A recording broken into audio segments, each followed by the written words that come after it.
अब वो ही एक गहन पुनर्निरीक्षण से सुधरना है, मगर आप गहन पुनर्निरीक्षण को वोट चोरी कह रहे हो।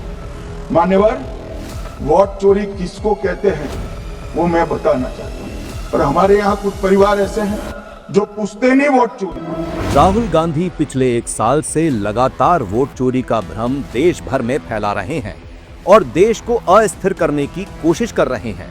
संसद में वोट चोरी को एंटी नेशनल कहने वाले अपना इतिहास ही भूल गए, पर शायद उन्हें याद नहीं था कि वोट चोरी कांग्रेस का ही इतिहास रहा है, जिसे गृह मंत्री श्री अमित शाह जी ने पूरे देश को संसद की पटल से बता दिया। अब मैं 3 वोट चोरी की घटनाएं बताना चाहता हूं। सबसे पहली घटना हुई आजादी के बाद देश का प्रधानमंत्री तय करना था। तय कौन करना था? तो उस वक्त के जितने प्रांत थे इसके कांग्रेस के अध्यक्षों ने, उनके एक वोट से तय होना था। अब 28 वोट श्री सरदार पटेल को मिले और 2 वोट जवाहरलाल नेहरू जी को मिले।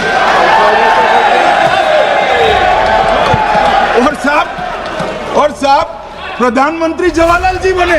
मान्यवर, दूसरे प्रकार की वोट चोरी और नैतिक तरीके से चुनाव जीता, ऐसी वोट चोरी भी भूतकाल में एक बार हुई थी।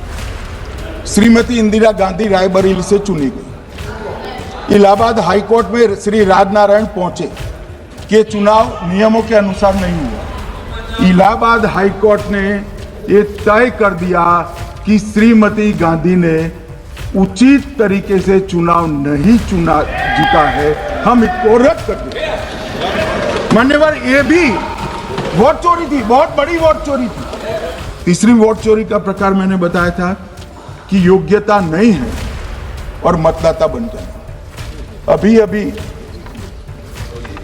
अभी एक वाद पहुंचा है, वाद मतलब डिस्प्यूट पहुंचा है दिल्ली की सिविल अदालत में।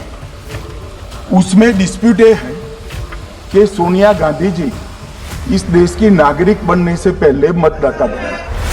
राहुल गांधी की स्क्रिप्ट लिखने वालों पर बड़ी दया आती है। पता नहीं कैसी रिसर्च करते हैं कि उनकी हर स्क्रिप्ट में तथ्य कम और हवाई बातें ज्यादा होती हैं।